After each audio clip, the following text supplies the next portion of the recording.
بسم اللہ الرحمن الرحیم۔ اللہ کے نام سے جو رحمان اور رحیم ہے۔ وَلَقَدْ يَسَّرْنَا الْقُرْآنَ لِلذِّكْرِ فَهَلْ مِن مُدَّكِرٍ۔ ہم نے اس قرآن کو نصیحت کے لیے آسان ذریعہ بنا دیا ہے، پھر کیا ہے کوئی نصیحت قبول کرنے والا؟ یا اس کے علاوہ آج کوئی اور سوال ہے تو ہم کر سکتے ہیں، اگر خیال ہے کہ وقت تو سے ہمارا ختم ہی ہونا چاہتا ہے۔ اچھا برکت کی مشتاق سے اعوذ باللہ من الشیطان الرجیم، بسم اللہ الرحمن الرحیم۔ كذبت قبلهم قوم نوح فكذبوا عبدنا وقالوا مجنون وازدجر فدعا ربه أني مغلوب فانتصر ففتحنا أبواب السماء بماء منهمر وفجرنا الأرض عيونا فالتقى الماء على أمر قد قدر وحملناه على ذات ألواح ودسر تجري بأعيننا جزاء لمن كان كفر ولقد تركناها آية فهل من مدكر۔ سورۃ القمر میں جیسے کہ ہم نے ذکر کیا تھا کہ اس کا جو بنیادی مضمون ہے وہ ڈراوے کا اور وعید کا مضمون ہے۔ تو جن لوگوں نے پیغمبروں کی دعوت کو تسلیم نہیں کیا ان کے لیے اس سورت میں چھوٹی چھوٹی آیات میں لیکن بہت ہی جھنجھوڑنے والی آیات اور بہت ہی مؤثر انداز میں اس کو ذکر کیا گیا ہے۔ تو اس سلسلے میں سورۃ القمر میں 5 اقوام مکذبہ کا بیان ہے، قوم نوح کا، قوم عاد کا، قوم ثمود کا، قوم لوط کا اور قوم فرعون کا۔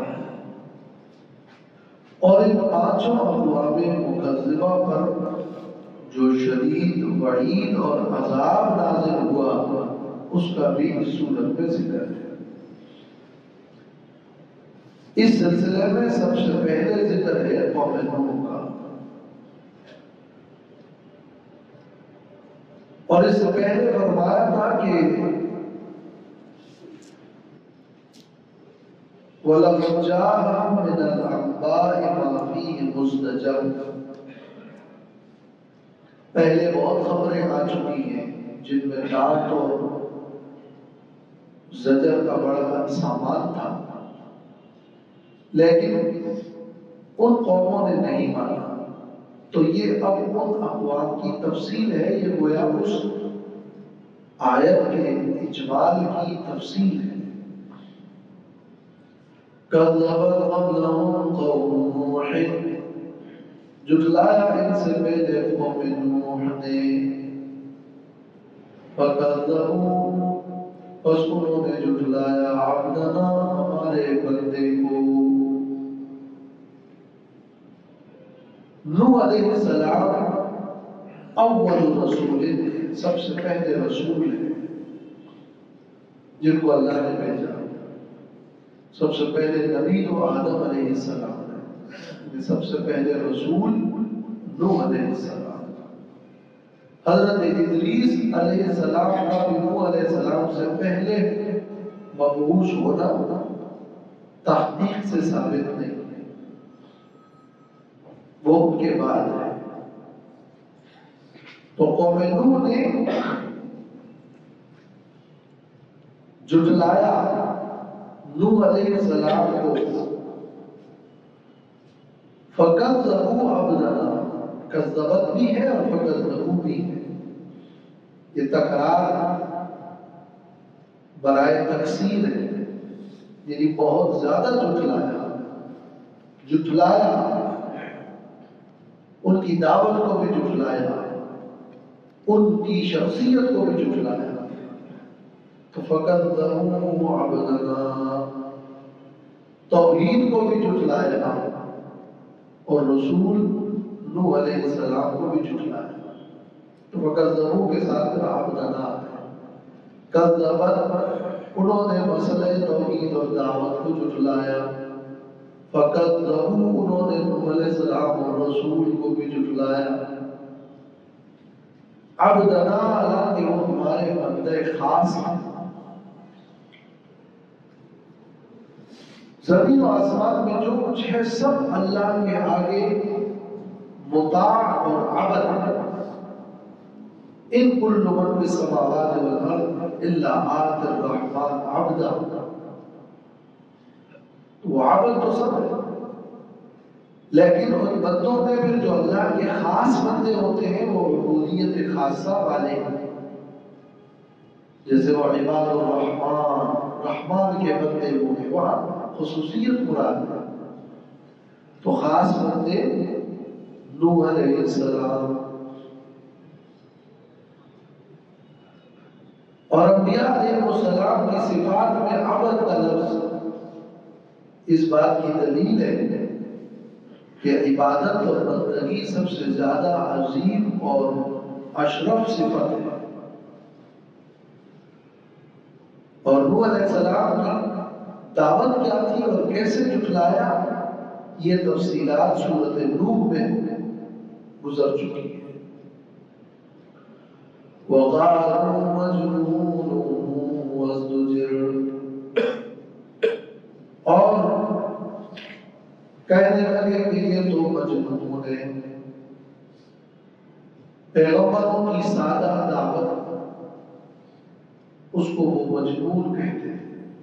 یہ جنون اور پاگل پن اور دیوانگی کا اعتراض وہ اس لیے تھا کہ ایک طرف دنیا کی عیش عیاشیاں ہے اور یہ ہمیں فکر آخرت کی دعوت دیتا ہے۔ یہ اس لیے ہے کہ ہمارے آباء و اجداد کچھ اور کرتے تھے، یہ معاشرے کے مخالف رخ پہ جا رہا ہے۔ یہ اس لیے کہتے تھے تاکہ ان کی دعوت سے لوگ منظم ہو جائیں۔ تو مجنون یہ ان کا مذاق اڑانے کے لیے کہتے ہیں۔ وَازْدُجِرَ، اور ان کو جھڑکا گیا قوم کی طرف سے۔ وَازْدُجِرَ، زجر کا معنی ہم بیان کر چکے، مزدجر کے لفظ میں۔ وَازْدُجِرَ یہ ازدجار باب افتعال ہے، اصل میں ازدجار۔ تو وَازْدُجِرَ کے دو معنی ہیں، ایک تو یہ کہ قوم کے لوگوں نے کہا کہ مجنون ہے، اور وَازْدُجِرَ انہیں قوم کی طرف سے بہت جھڑکا گیا، بہت مذاق اڑایا گیا، ان کو بہت روکا گیا، ان کو بہت گالیاں سننی پڑی۔ یہ وَازْدُجِرَ ہے، یہ وہ کذبوا پر آتا ہے، فَكَذَّبُوا وَازْدُجِرَ۔ یا یہ کہ وقالوا مجنون، کہنے لگے وہ کہ یہ مجنون ہے، وَازْدُجِرَ، اور ان پر ہمارے معبودوں کی جھڑک پڑی ہے، جھڑکی پڑی ہے۔ تو معبود ان پر غالب آ گئے اور ان پر کوئی جن چڑھا دیا، اور جس کی وجہ سے یہ اس قسم کی دعوت پیش کرتے ہیں کہ ایک ہی معبود کی بندگی کرو۔ فَدَعَا رَبَّهُ، بس انہوں نے دعا کی اپنے رب سے، اَنِّی مَغْلُوبٌ فَانتَصِرْ، کہ بے شک میں مغلوب ہوں، میں شکست خوردہ ہوں،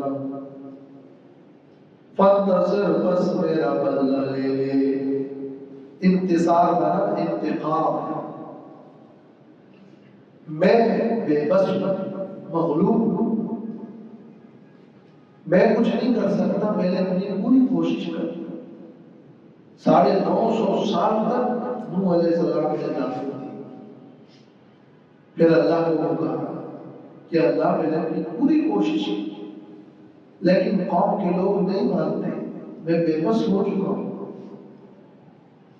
تو میری مدد فرما اور ان کے مقابلے میں ان سے میرا بدلہ تو لے۔ اب یہ معاملے کو اللہ کے حوالے کرنا۔ جب کوئی لاچار بے بس ہو اور کوئی اس کو تنگ کر رہا ہے یا اس کا کوئی کام نہیں ہو رہا اور وہ دعا کرتا ہے کہ اللہ اس سے تو انتقام لے لے، رب انی مغلوب فانتصر، تو یہ وہ مقبول اور مجرب دعا ہے جو نوح علیہ السلام نے کی۔ تو پھر کیا ہوا؟ پھر عذاب آیا۔ فَفَتَحْنَا أَبْوَابَ السَّمَاءِ بِمَاءٍ مُنْهَمِرٍ، تو ہم نے کھول دیے آسمان کے دروازے بِمَاءٍ مُنْهَمِرٍ، زور سے برسنے والے پانی کے ساتھ۔ منہمر انہمار باب انفعال، اس کا معنی شدید برسنا، بہت زیادہ بہنا کثرت کے ساتھ۔ تو آسمان کے دروازے کھل گئے اور بارش زوردار اور تیز وہ برسنی شروع ہو گئی۔ وَفَجَّرْنَا الْأَرْضَ عُيُونًا، اور پھاڑ دیا ہم نے زمین کو چشموں کے ساتھ۔ فجر کیا ہے؟ پھاڑ، جاری کرنا۔ زمین چشمے چشمے ہو گئے، پوری زمین چشمے بن گئی۔ اب اوپر سے بھی پانی آسمان کا اور نیچے زمین سے بھی پانی نکلنا شروع ہوا۔ فَالْتَقَى الْمَاءُ، تو مل گیا پانی اوپر اور نیچے کا۔ فَالْتَقَى الْمَاءُ کا معنی فَالْتَقَى الْمَاءَانِ مَاءُ السَّمَاءِ وَمَاءُ الْأَرْضِ، الماء جنس ہے، دونوں پانی مل گئے علی امر قد قدر، اس کام کے لیے جس کا فیصلہ ہو چکا تھا، اس کام کے لیے کہ جو مقدر تھی۔ تو مقدر کام کیا تھا؟ وہ ان کی ہلاکت تھی۔ ان اقوام کو ہلاک کرنے کا ایک فیصلہ اللہ کی طرف سے ہو چکا تھا، اس کے لیے آسمان سے بھی پانی برسا اور زمین سے بھی چشمے ٹوٹ پڑے۔ وَحَمَلْنَاهُ عَلَى ذَاتِ أَلْوَاحٍ وَدُسُرٍ، اور ہم نے سوار کر دیا ان کو عَلَى ذَاتِ أَلْوَاحٍ وَدُسُرٍ، تختوں اور میخوں والی کشتی پر، عَلَى فُلْكٍ ذَاتِ أَلْوَاحٍ وَدُسُرٍ، یہ ذات الواح وَدُسُرٍ یہ فُلْكٍ کی صفت ہے، وہ کشتی جو کہ تختوں اور میخوں والی ہے۔ الواح لوح کی جمع ہے، لوح والا تخت، اور دسر دسار کی جمع ہے، جسے کتابوں کی جمع ہے کتب، تو دساروں کی جمع ہے دسر۔ وہ اتنی مضبوط اور بڑی کشتی تھی کہ اس میں تختے تھے اور میخیں تھے، تو ایک سادگی کے ساتھ ساتھ ایک قوت اور مضبوطی اور عظمت کا بیان ہے۔ تجریبی اعیننا، جو کہ چل رہی تھی ہماری نگاہوں کے سامنے،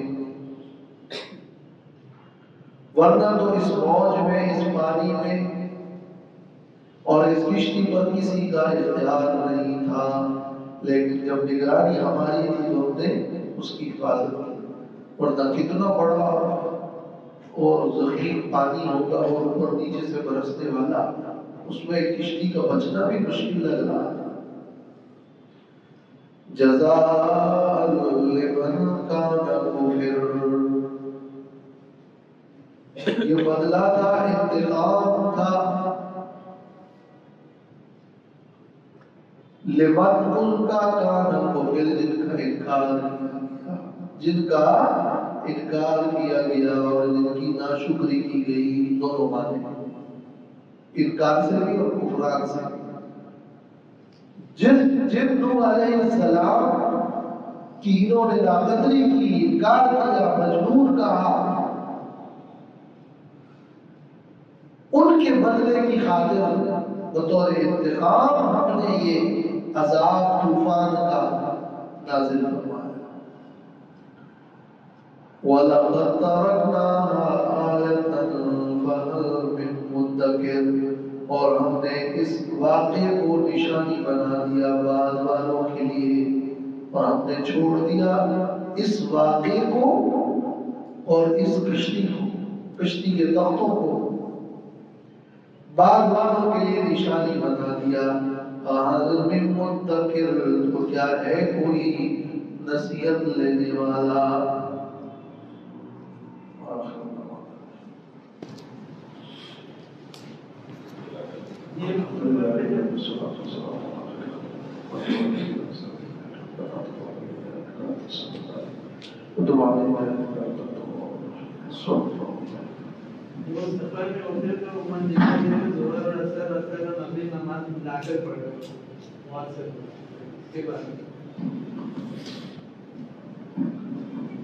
دو نمازوں کو ایک وقت میں جمع کرنا،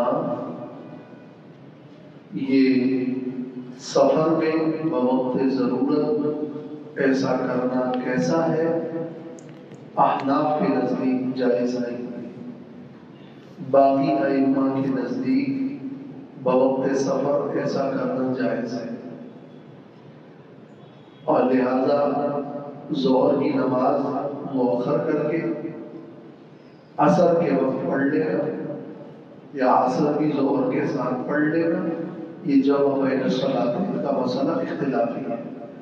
حتی الامکان ان دونوں کو جمع نہیں کرنا چاہیے، سوائے حج میں جہاں مزدلفہ میں اور عرفات میں ظہر اور عصر، اور مزدلفہ میں مغرب اور عشاء جو جمع ہوتی ہے وہ جمع حقیقی ہے۔ باقی جو جمع ہے جن روایات میں ہے اس کے بارے میں یہ ہے کہ وہ جمع سوری ہے کہ مثلا کوئی ظہر کی نماز بالکل آخری وقت میں لا کے پڑھ لی، اور جب جیسے ظہر پڑھ لی تو وہ وقت ختم ہو گیا، عصر کا وقت شروع ہوا تو کھڑے ہوئے عصر بھی پڑھ لی، تو بظاہر دونوں جمع ہوئے، لیکن ایک پہلی نماز پچھلے وقت کے آخر میں ہو گئی اور اگلی نماز اگلے وقت کے شروع میں ہو گئی۔ اس کو صورتاً جمع کہتے ہیں، حقیقت میں جمع نہیں ہوئی لیکن یہ صورتاً جمع ہے۔ تو حناف کے نقطہ نظر میں جن روایات میں جمع کا ذکر ہے وہ جمع صورتاً پر محمول ہے اور جمع حقیقی پر محمول نہیں۔ باقی دوسرے ائمہ اس کی اجازت دیتے ہیں، لیکن یہ ضرورت کی چیز ہے اور سفر میں ہے اور حتی الامکان اس سے بچنا چاہیے۔